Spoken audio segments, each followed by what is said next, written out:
So welcome everyone to the Sutta study group this afternoon. Very lovely to see you all here. And we're going to start the session with 10 minutes or so of meditation, just so that we can settle in. And then we'll start looking at some suttas in Samyutta Nikaya. So let's sit quietly for 10 minutes or so.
So welcome again, everybody. Welcome to the Venerable Sataranya Bodhi. And this session, I'd like to dedicate to the memory of a dear friend of the Dhammadharini community, Barbara Mahon. And we can be thinking of her as we do our studies. We're going to be looking at, over the course of the next few months, actually, we're going to be looking at Samyutta Nikaya suttas in this session. And we have a theme for the winter retreat here at Dhammadharini, which is the Satipatthana Sutta.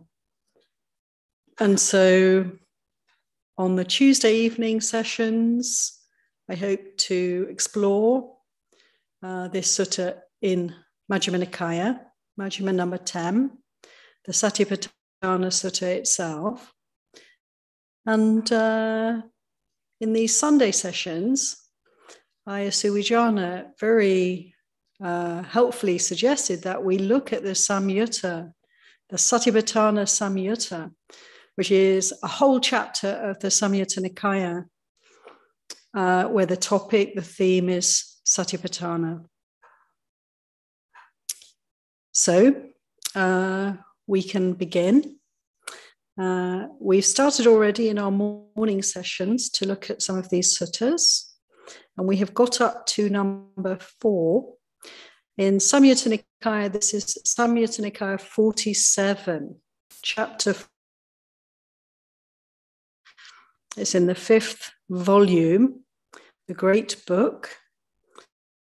Looking at chapter 47 and at Samyutta Samyutta 47.4. And here it is, at Sala. So, just a word on of Satipatthana.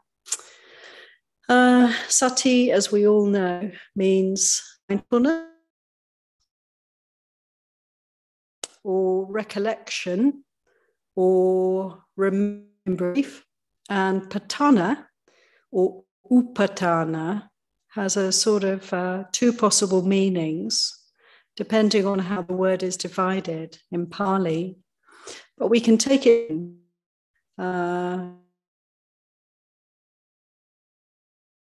mindfulness or resorts, places, or the establishment of mindfulness. So it's both something very active for us, creating, making possible, applying mindfulness, or it's the objects of our awareness, the places where we can put our attention. So that's just a very brief of the meaning of the word itself. Ananea's raised a hand. So, yes, Ananea. You may be aware, but you're fading in and out. So I was going to suggest that if there are any participants there that could shut their computers off, might be helpful while we do this session. Okay. So we have a Wi-Fi issue. Sorry, everybody.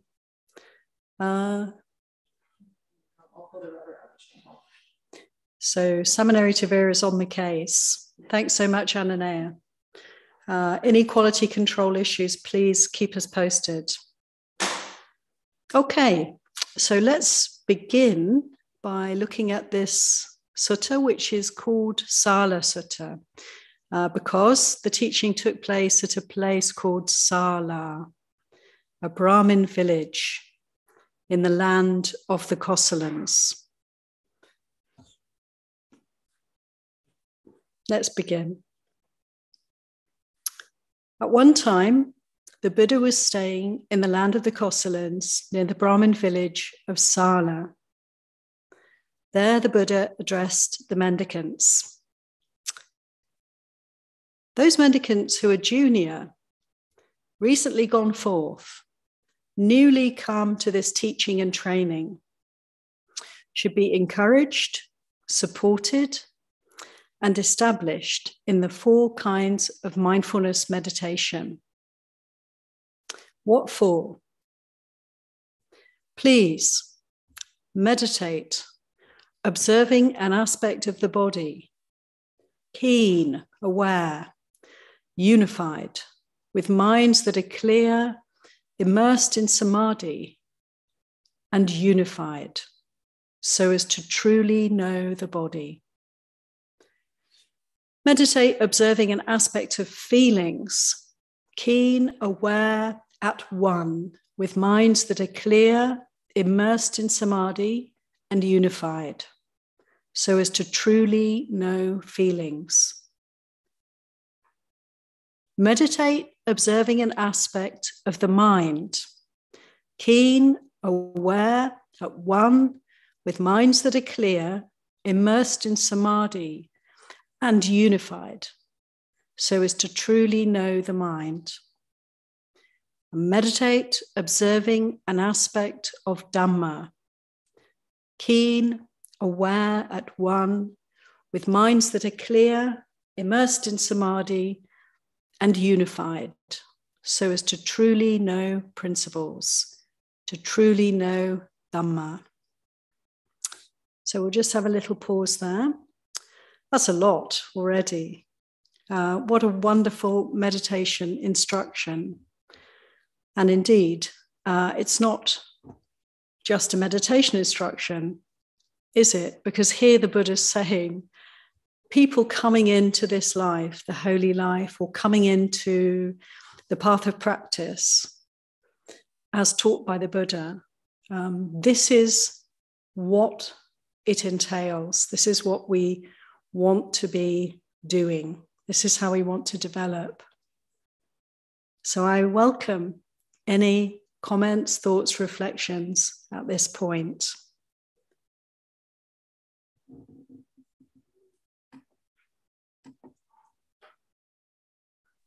Maybe, may I say something? Please do. Hello, Nyada. Hi. May I say, maybe you can start with your own experience in the 4th step, how you experience on your own. Ajahn. Very good. Okay, Nyada, that's really helpful. So look, the Buddha's telling us that the actual life, the actual living of the spiritual path is the awareness, is developing the awareness of these 4 aspects of our experience. Personally, I would say that when we meditate formally, we can really help ourselves by developing the first foundation and the second foundation. Why? Because we don't so easily necessarily have awareness of the body. This is like something that we need to develop often. I don't know about you all, but for myself, when I started meditating, I recognized how kind of dissociated I was from this body, how it was just this thing that moved me around from A to B, moved my head around really, moved my eyes and my brain around perhaps, primarily, maybe my stomach just underneath somewhere. But it was like a thing, like a vehicle. Well, it is actually all of that. But we can learn so much and develop so much through waking up to this embodied experience. Didn't the Buddha say the entire universe is to be found within the framework of this mind and body? This body, and the word sati, to remember. This body is like a repository for us. It's like a library. And so because we tend not to pay that much attention to the body or even to feelings in the body in our everyday lives, it's very helpful when we come to formal meditation. My sense is, let's really give attention to these first two foundations of mindfulness. And in doing that, isn't it so that we really get to sort of see how the mind is? Because we'll notice, won't we, when we meditate, like in the morning session this morning, you know, what is the state of mind? Can I pay attention to the body? Can my mind focus? Is it possible to be aware of the more subtle aspects of feelings in the body, or to be aware of the breath? Or is the mind actually jumping around and throwing up, you know, all sorts of memories and issues, often quite repetitive, the way the mind works when we stop and pay attention? You know, the broken record, is that playing loud? Is it difficult or is it easy to notice more subtle aspects of reality? And so we also get a chance when we're sitting, when we're meditating formally, to observe the mind. But we can also do this in our everyday activities. So now I see we have a hand up, so I'll stop and invite Dinwi. Come on in, Dinwi. Hi. Could you unmute yourself? The last one, the mindfulness of Dharma. I always get confused because I've seen that translated as phenomena, which is a small d Dhamma, but here it's being translated as principles. Is that the teachings, capital D? Yeah. Well, it's the small d, really. Here we are. Principles is Bhante Sujato's translation. But we can see that it's a Dhammanupassino, is the actual Pali, what's the word? Instruction for us.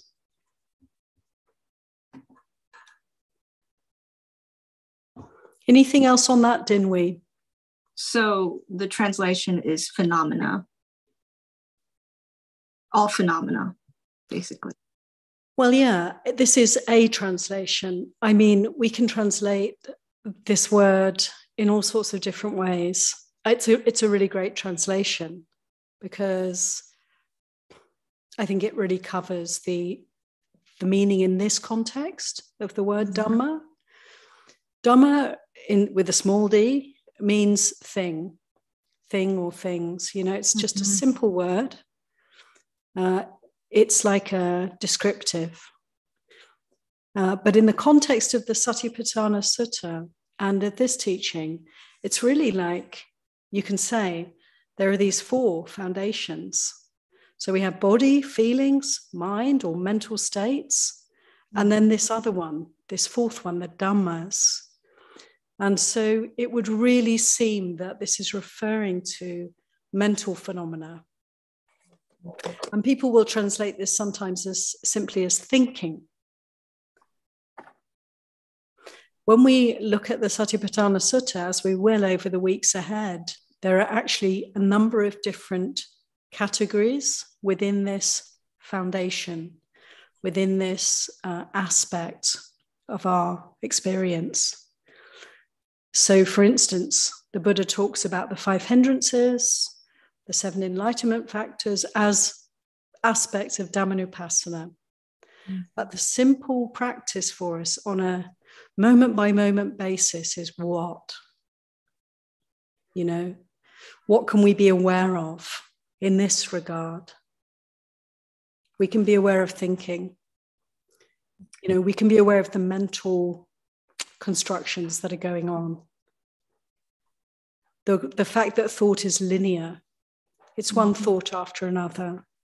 It's kind of,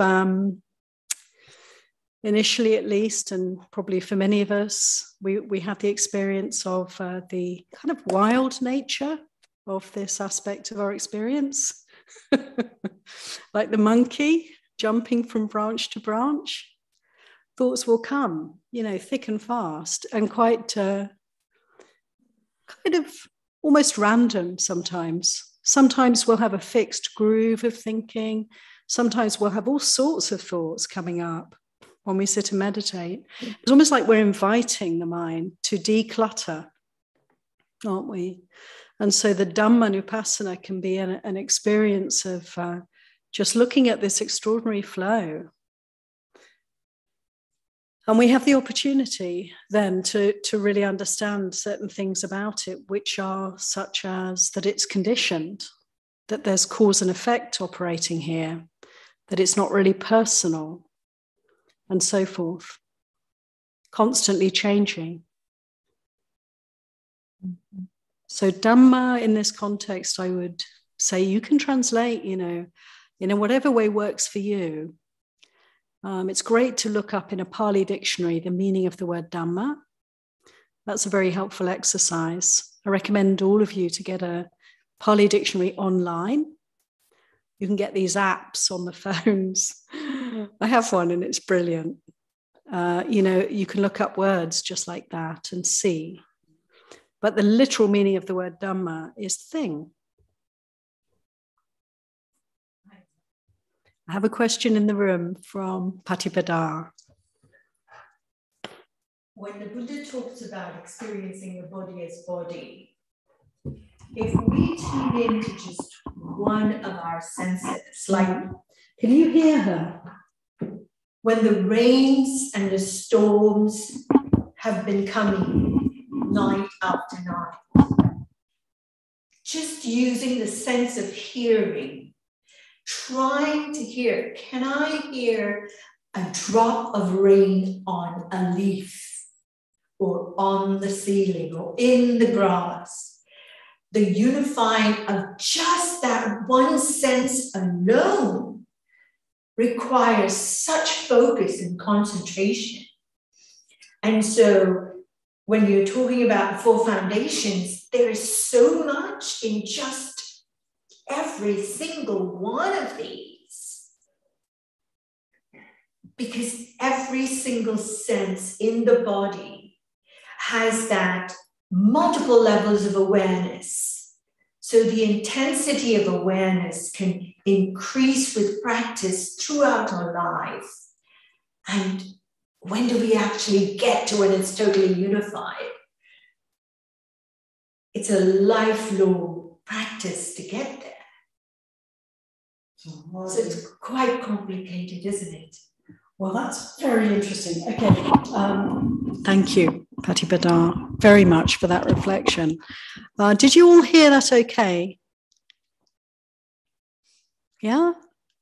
I don't need to repeat what she said. Oh, that's so good. We've got a great mic here. I'm very pleased. So it's very complicated, and there's so much going on when we really open to these four Satipatthanas. Isn't that the case? There's so much that we can spend our entire time opening up to this mindfulness, which is, of course, why people choose to go and live in monasteries and such like, so that we don't have to do all sorts of other things. Complicated? Yes, in a way it's complicated. And yet, this is a way to unify the mind, we're hearing from the Buddha. We're also hearing, we're hearing two things in relation to samadhi, in relation to simplifying and unifying the mind. We're hearing that through the practice of awareness of the Satipatthanas, we develop unification of mind. And we're also hearing that we need a degree of samadhi, of focus, in order to be able to practice meditation, to be able to be aware of these four. So it's very interesting. To me, it's like they help each other.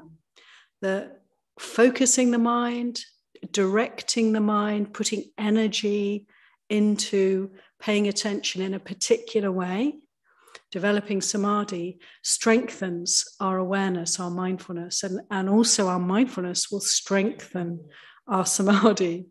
And actually, it's kind of, yes, you could say complicated, and also you could say it's a decomplicating, it's a simplification. When we're aware, what can we be aware of? It's not that complicated. We can only be aware of what's happening right now. So in a way, it strips away a lot of complexity. When we pay attention to the mind, to thinking, we pay attention to Dhamma in this way, actually, it's a simplifying, because we're not then caught up in all the complexity of thought. We're observing it. And the observing of it is a simple matter. Maybe I could say simple, but not always so easy to do. But potentially very simple. Does that make sense? Yes, it's not complicated to do it. It's a simple task. But we're going deeper and deeper into this simple task. Yeah, I understand what you're saying. Thank you for that. Yeah, thank you. Let me show you a little glimpse of Satipatthana. Thank you so much, Satipatthana. Okay. Nilda. Thank you, Acha. So let me make it this clear. From the first is we aware of the body. It means the very first time when we start do the meditation, we're going to feel aching, and our mind is on the aching thing, correct? And then we practice, we keep do that. And now the aching seems to be pale off and a little bit gone. And now we pay attention with how we feel in the doing meditation. Am I right? And then come to the fourth one. It's now we go into keep our mind not jumping around, to be steady in the breathing in and out, correct? And number 4, that's what I really want to understand more. Like, what is to know the principle? Doing, we try to make our mind in air and out air, our mind still there. But when is it the mind gonna go analyze drama in that doing thing, or after, or what is it? That's what I want to know, the fourth one. Ajahn, would you please explain? Thank you so much, Nyada.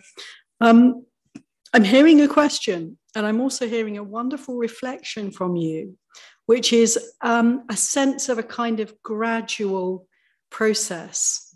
And I think that's I just love to highlight that point you made, because it's such a good point.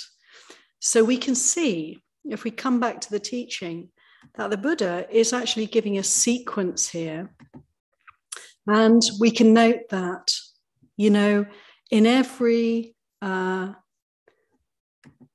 teaching on Satipatthana, the 4 foundations or resorts or ways of practicing mindfulness always come in the same order. So we start with the body, then feelings, then the mind, or mental states, mood, and such like, or the state of mind, and then the Dhamma, the principles, or the thinking, the mental components, we could say. So look at that, there's always that sequence. And you said, Nyada, when we start meditating, isn't it true? We often can be very caught up in actually, maybe in a helpful way, our attention gets drawn to the body because it's difficult, it's painful, it's not easy to sit still, for instance, in formal meditation. When we start meditating, isn't it a struggle just to sit still for 10, 15, 20 minutes and so on? And we gradually learn to become more equanimous and to allow the body discomfort to arise and pass, and we don't make such a big deal of it. And so we move beyond that. And yes, as you were saying, the attention then becomes a little bit more refined. And we can start to be aware of more like the still small voice within, you know, more subtle, more gentle, more refined states, feelings, and then beginning to notice, actually not be caught up in, but notice, how is the mind? You know, this is actually quite a big step. This is quite something amazing, to be able to be conscious of what we're conscious of, to be able to step back from our experience and not be so identified with it, to see then, to begin to see that it's conditioned, it's impersonal, it is changing constantly. So yes, I just want to emphasize what you said, that there is this progression often. And when we're practicing, not just on the cushion, but in day-to-day life, we can find that as the years go by, our awareness deepens and we become more and more adept at what you were then coming to, this mind, that the thinking process, which is completely natural, nothing wrong with it whatsoever. The problem is that we can get so identified with, that we are often so caught up in our thoughts that we really do feel these are my thoughts, this is my mind. And this is where actually I could say all our dukkha comes from. This is where all the suffering comes from. So we start to recognize it's not the body that suffers. Body's absolutely fine. You know, the body gets sick, the body gets old, the body dies. Completely fine. It's natural. It's part of nature. It's doing what it naturally, beautifully does. The only problem is the mind that doesn't want it to be like that, or that has some strange ideas about reality that don't fit the bill, you know. So we can start to really work deeply with dukkha, and to start to really come out of suffering, to really liberate the heart, is to work with the mind. But in order to do that, Niyada, I think, to come back to your question, it's really helpful to always have this refuge, in a way, in mindfulness of the body. Mindfulness of the body is mindfulness of the truth. You know, the body is true. It's sincere. You know, it's honest. It doesn't have a facade like the mind, which is a trickster, which is deceptive. You know, we delude ourselves endlessly. We're so deluded that we don't even know we're deluded. You know, it goes on and on, round and round. But the body, what do you all think? The body is just what it is. It's earth, it's water, it's fire and it's air. It doesn't dissemble. It doesn't delude us. It's honest. It's real. And we can see, you know, the mind from this perspective of body awareness so much more clearly, with so much more ease, with a sense of being able to let go, you know, of the identification. So that's just a few words. I hope that meets your question there, Niyada. Anybody else at this point? Ananaya. Well, mindfulness of Dhamma, one of the things that I've looked at again recently is that the hindrances, of course, covers everything, actually, as far as what's, you know, what we have to overcome, and what interferes with our clarity and our consciousness. So in each one of them will be an aspect that needs to be dealt with, right? One leading to the other. So I find it helpful. Well, body grounding for sure. My very first teacher, we had endless exercises about being in the body, and all kinds of little things she had figured out that to mentally remind you to be in your, in your body. So I was a person who was not in her body. Trust me, I was so in my head. I was galaxies away from my body at that time. So it took a lot of years, a lot of work, but it is infinitely helpful to be in there and to know when you're not, when you're starting to swirl out and spin out. So I absolutely find that to be very, very helpful. But but for the Dhammas, because I was not in this past couple of months thinking about this more too. Okay, so now what exactly are we talking about the difference between examining your mental states and then examining Dhamma? What is how does that work or whatever? Anyway, so having the frame of the hindrances is kind of for me a little shorthand or whatever to remember what that focus, or how to put my focus on that specifically, that part. Thank you so much, Ananaya. Yeah, it's a really good point that, sometimes we need a bit of a kind of framework to help us to be developing mindfulness of Dhamma, developing mindfulness of the mental constructs, because it's a kind of, like you say, galaxies away. I mean, we can be anywhere and everywhere. The mind is remarkable, isn't it? The way we can move, and the multiplicity, the complexity, as you said, Patipada, of this mind. It's difficult to stay steady sometimes. It can be like a flood of thoughts and associated feelings, emotions, and so forth that can arise for us when we pay attention to the mind. And so to have a framework like the 5 hindrances really helps us, because it's like whatever comes up, we can categorize it. And as soon as we start categorizing, is this desire? Is this aversion? Is this doubt? As soon as we start to categorize, we've already kind of taken a step back, haven't we, Ananaya? We're already objective, at least to some extent. So we will spend time, surely, during this winter looking at the hindrances.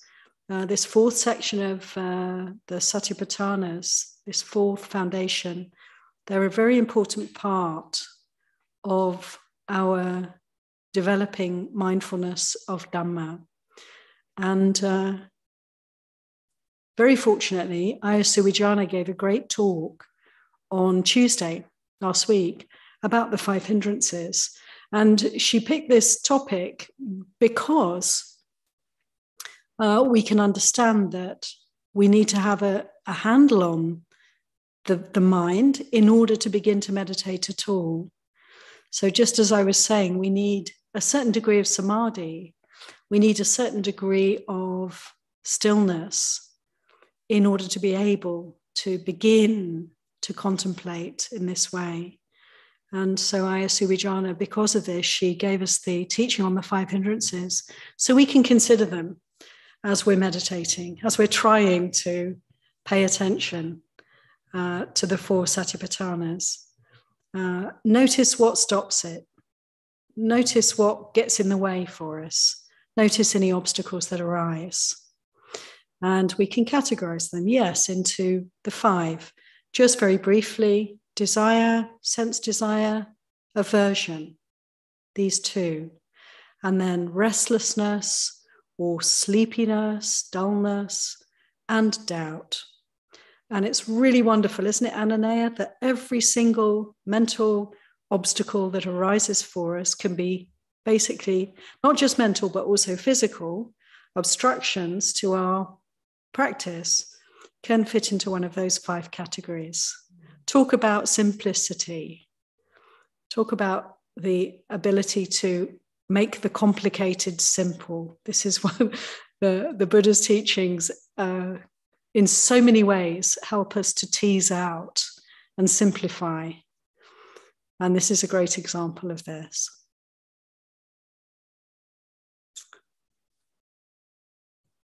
Anybody else at this point like to come in?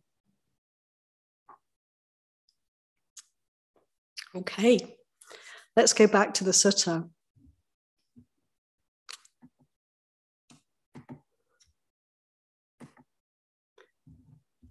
Now, just to summarize what we've already covered, we had the place where the teaching was given and the words of the Buddha telling us those who are junior, and we can say in this regard, I think we're talking about people who start meditating, people who start practicing, those of us who are at the beginning of the path.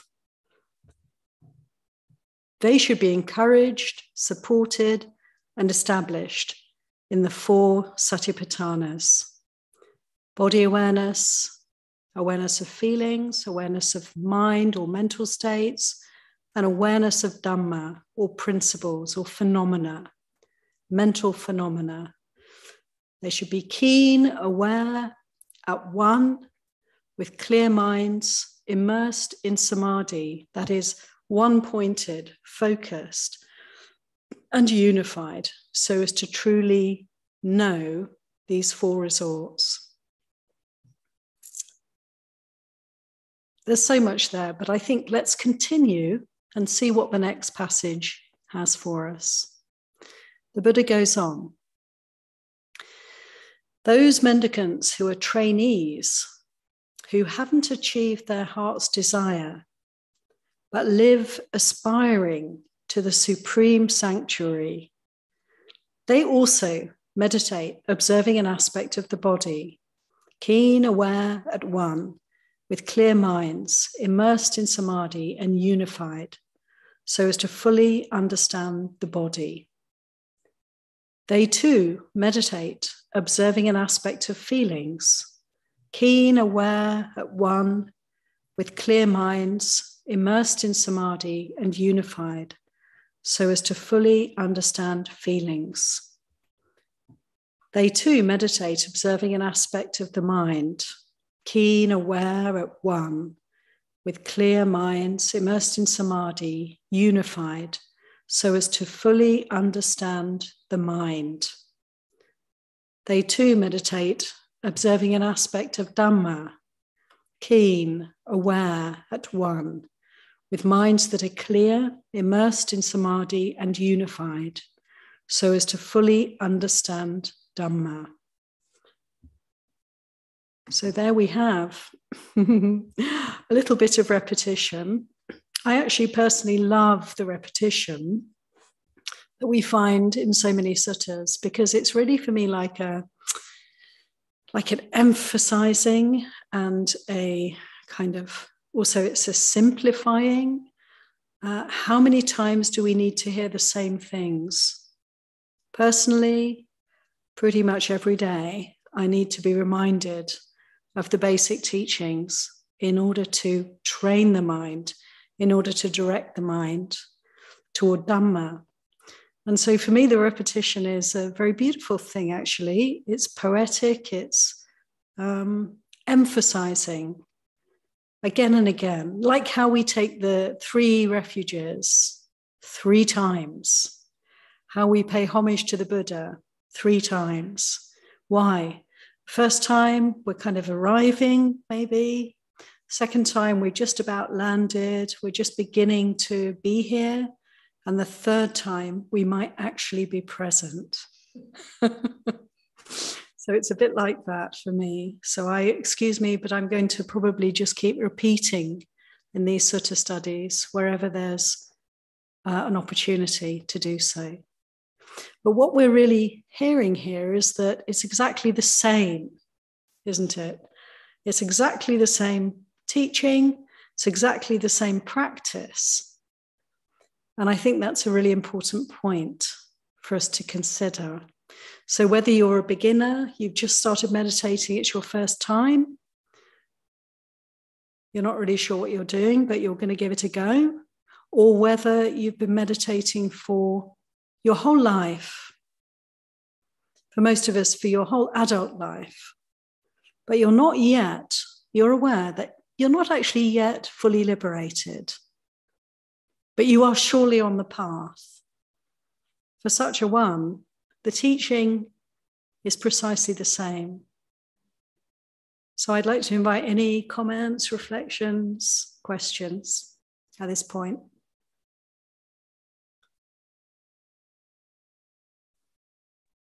Yeah, Corinna. Hi, yes, thank you for being here. I kind of have two questions. One was the starting point, because it sounds the way this is being described is it's like it's the starting point for everyone, and I'm wondering if there are any exceptions for this not being the starting point to consider. Thank you for that, Corinna. That's brilliant. Yeah, I think one of the interesting aspects of the Satipatthana Sutta is, and all of these teachings in this Samyutta are kind of a riff on that. The Satipatthana Sutta makes a very strong statement, actually, which repeats again and again in the course of the sutta. We talked about it a little bit already here, which is this phrase, ekayano maggo, ekayano maggo. The Buddha says this practice of the four Satipatthanas is ekayano maggo. It means maggo is path, and ekayano, eka is one, and yano is like a vehicle. One vehicle path. And this is variously translated, variously understood, but to me the most clear meaning is that this is the direct way. It's it's a one-way, one-way street. It's taking you to the end point, which is Nibbana, and it's direct. And in some translations, it's written as it's the only way. And that's the reason it comes to my mind, because one could say the Buddha is very clearly stating here that this is it, this is the practice.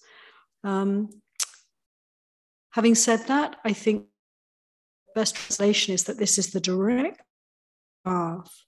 So for anyone and everyone, who's capable of discernment, this way of practice is going to lead you kind of inexorably towards Nibbana, towards liberation. But, there may be some folks who find that this is not immediately appealing, or there's something about this way of practice that is difficult, inaccessible, and so forth. I'm just reminded of, at the time of the Buddha, there was a person who was mentally challenged, not very bright, not very capable of stringing thoughts together, and considered to be quite handicapped mentally.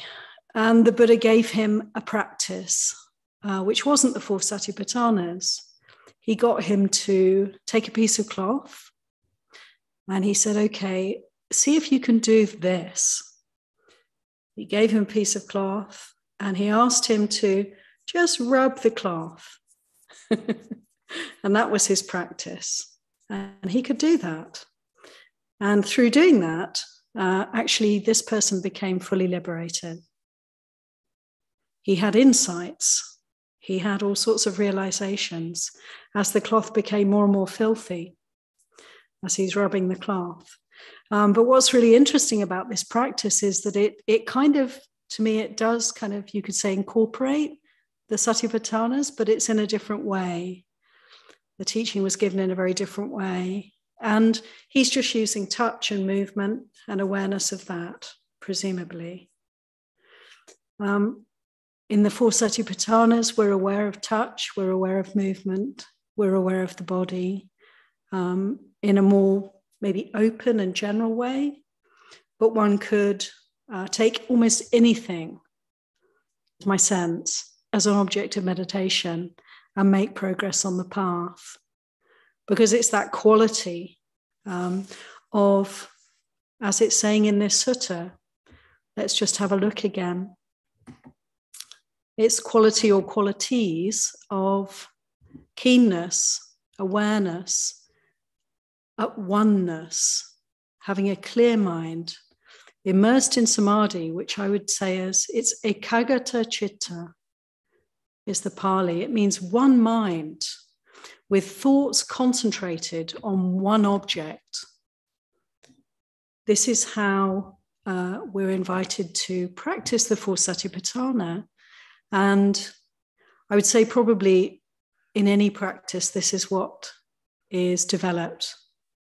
So I hope that kind of meets your reflection there. And is there anything else you'd like to say, Corinna, to come back?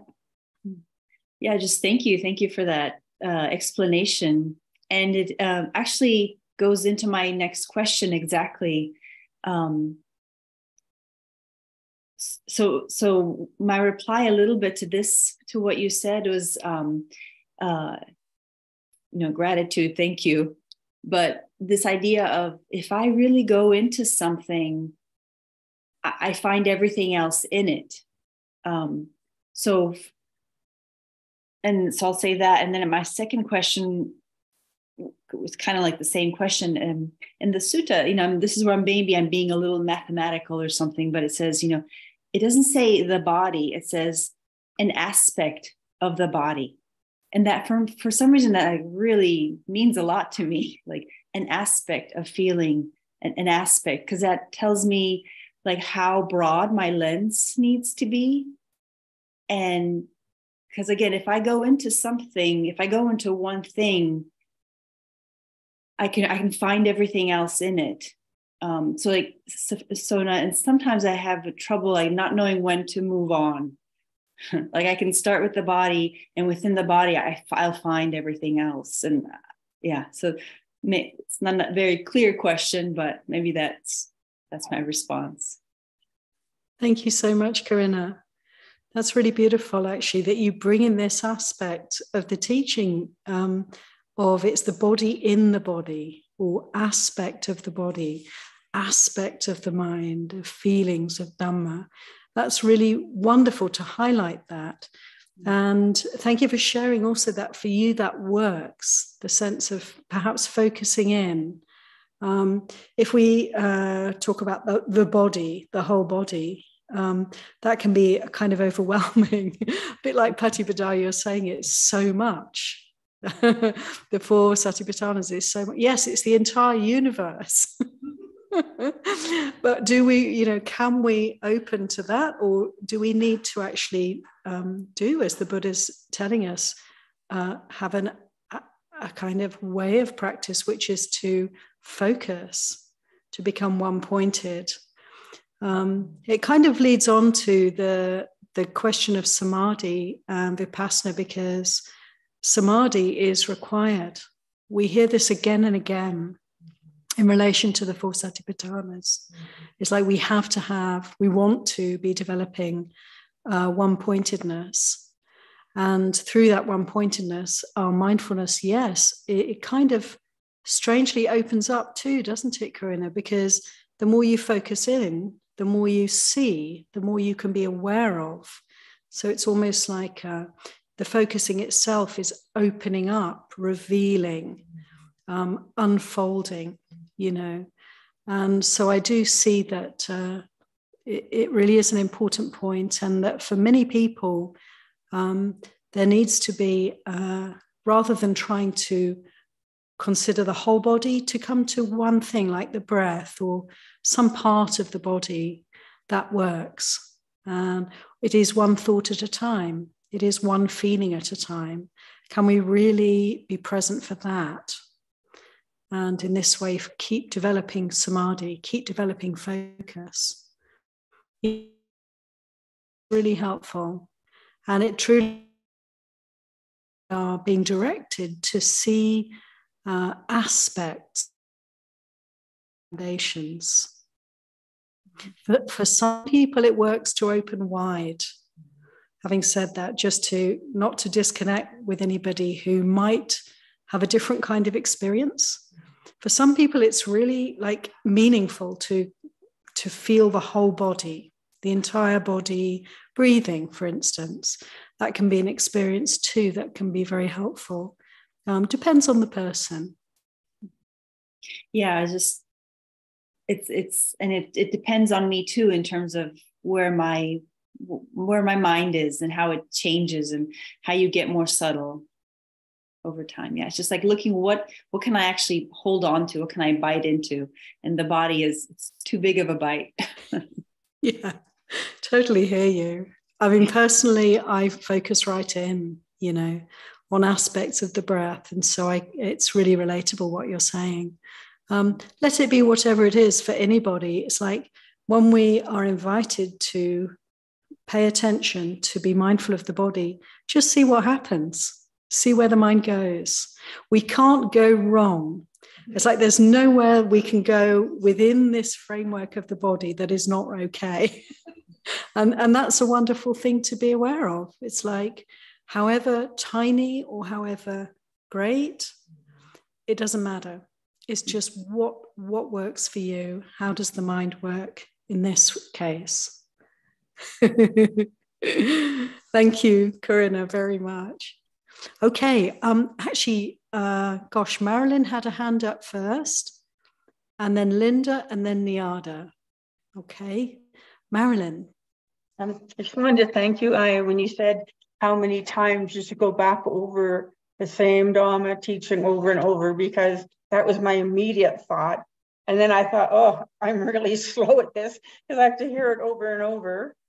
But I think taking those steps and trying to put them all together, then you reach that point where it's happening, you're not even aware of it. It's just part of you. But I just really wanted to comment on thanking you for letting me know that I'm still on the right path. Sadie, thanks, Marilyn. Yeah, let's keep repeating, and we might, for myself, I might actually, or rather the understanding, it just naturally is evolving, isn't it? It's evolving and deepening. And that's a wonderful thing, and a wonderful thing to note, to be glad about as we continue our practice. Thanks, Marilyn. Okay. Linda. Hello. Welcome Hi. back, by the way, from your pilgrimage. Thank you.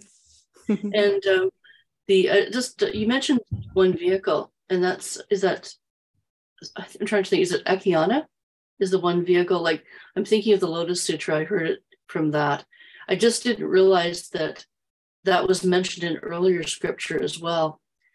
I find it interesting because, like, when I did a study group on the Lotus Sutra, the big things there were like that everyone has Buddha nature, and the other one was the one vehicle, and that everyone can achieve enlightenment eventually.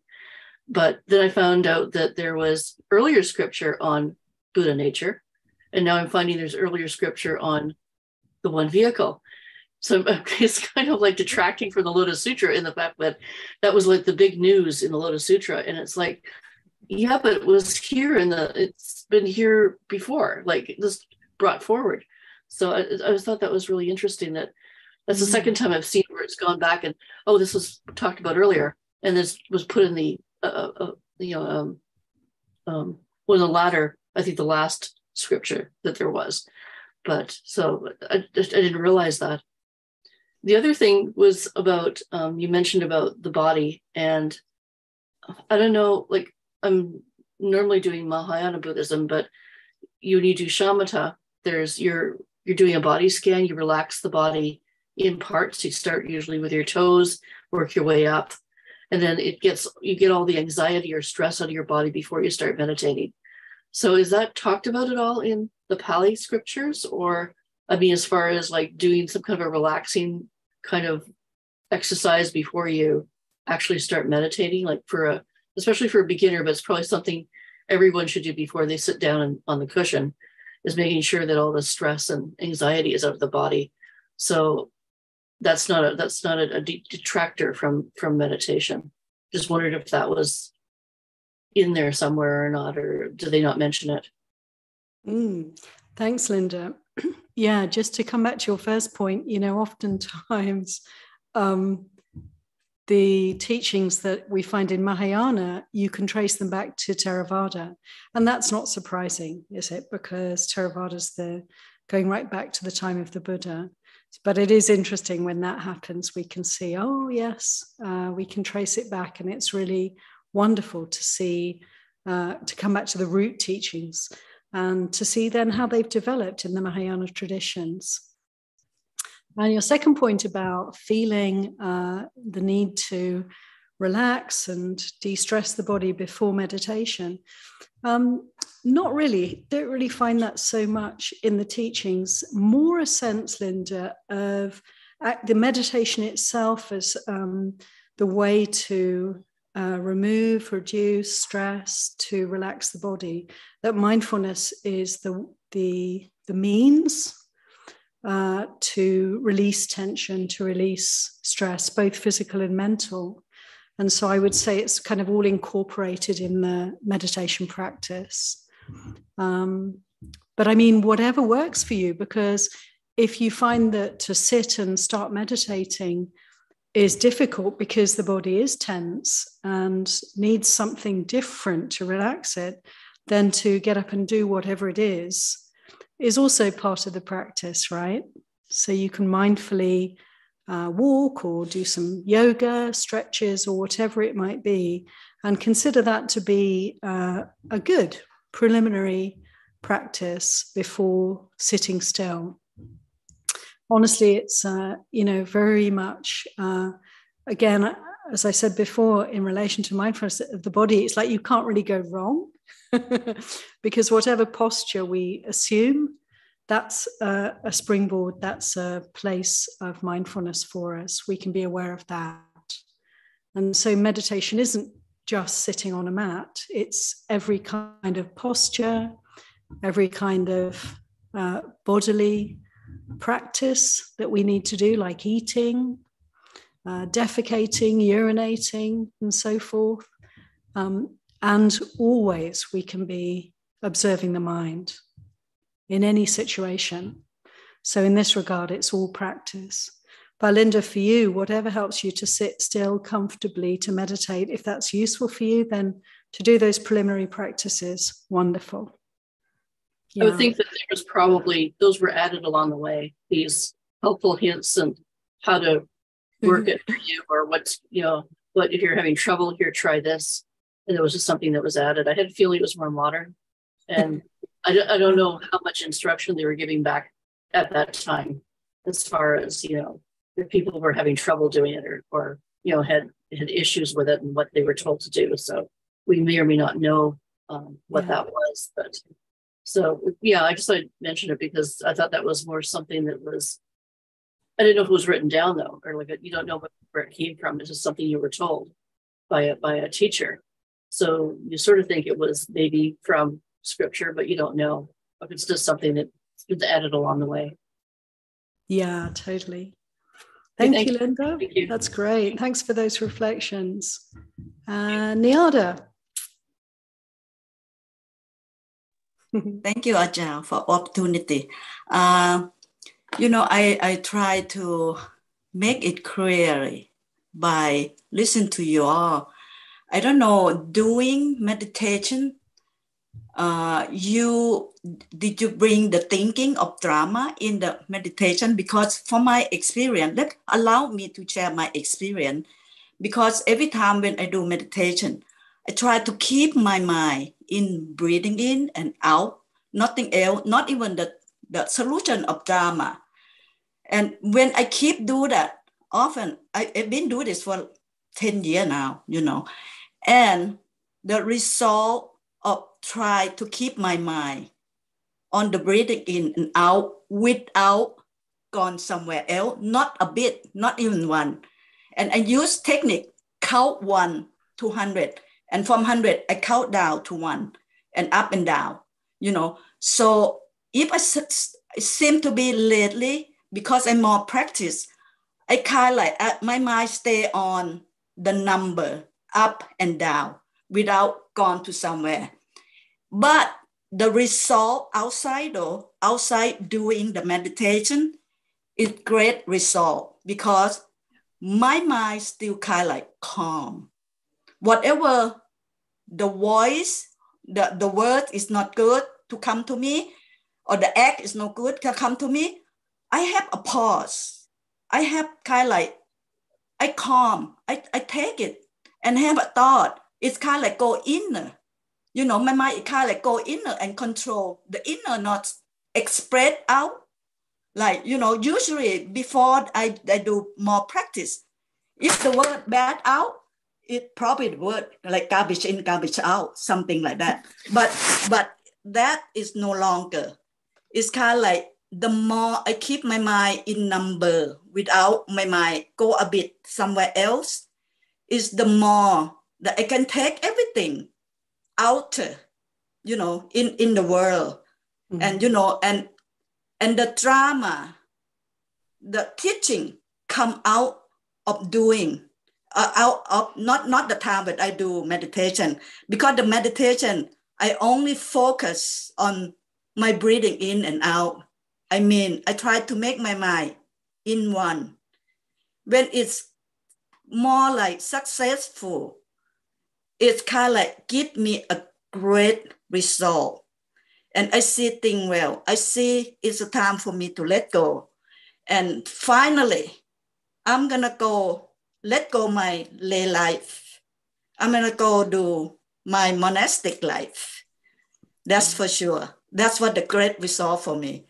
And I don't know how, I would like to hear someone else experience though, when you do meditation, is that you do just keep your mind in one, or you doing think of try to get the solution of drama doing meditation or anything else? If you please give me your experience, that would be a good learn for me. Thank you. Thank you so much, Nyada. I just love that your sharing of your practice and how it's leading you forward on the path. And it's really great for us all to hear, because actually it can be that simple. And that is really what this sutta is saying, you know? It really is saying that the practice is the same for us, whether we're at the beginning of the path, whether we're on the path but not yet at the final destination.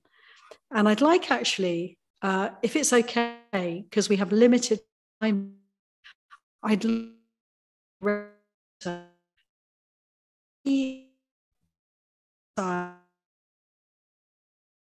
and in relation to your question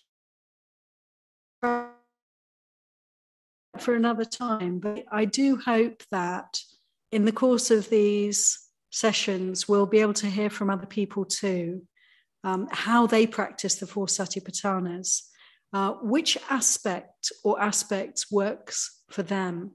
And what you've described for yourself reminds me very much of what I've learned of the teachings of Ledi Sayadaw, who was a great monk in Burma in the last century, 2 centuries ago, who became an arahant. And the only thing that he taught in terms of meditation was anapanasati, watch your breath. That was it. That's enough, right? That's actually enough. And that's really what you're telling us. For you, that's what works. And you know it works. And in a way, we could say that it covers all the bases. It covers all the Satipatthanas. But what I'd like to do now to conclude this sutta study is to finish reading the sutta to you. And Nyada, I'd like you to see, I think you'll enjoy this last part. And then we'll have a little bit of sharing together with Ayatollah Loka, who has joined us. So let me first read to the end of the sutta for today. So just a quick recap for those starting practice, be supported in practicing the those who are trainees who haven't yet attained their heart's desire but live aspiring to the supreme sanctuary, they too meditate, observing the 4 Satipatthanas.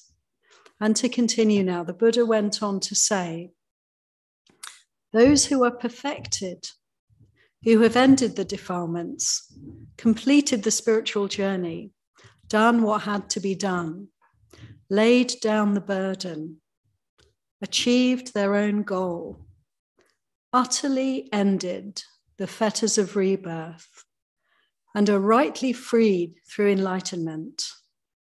They too meditate, observing an aspect of the body, keen, aware, at one, with minds that are clear, immersed in samadhi, unified, detached from the body.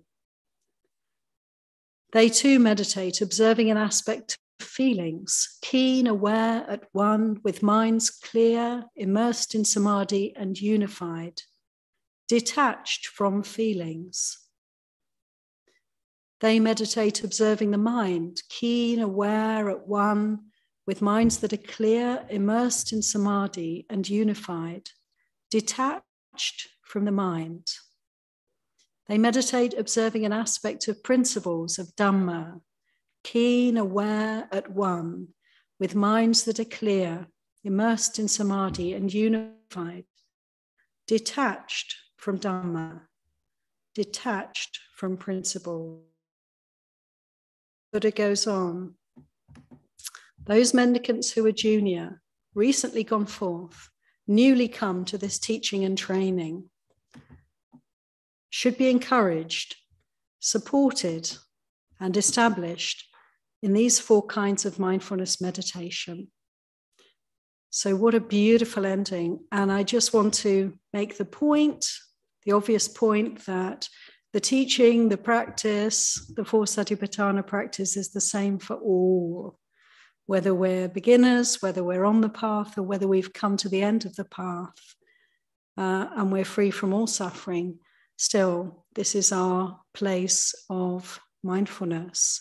And the important difference we can pick up is that for those who have come to the end of the path, who've laid down the burden, whose work is done, they dwell detached from body, from feelings, from mind, and from thinking, from dhammas.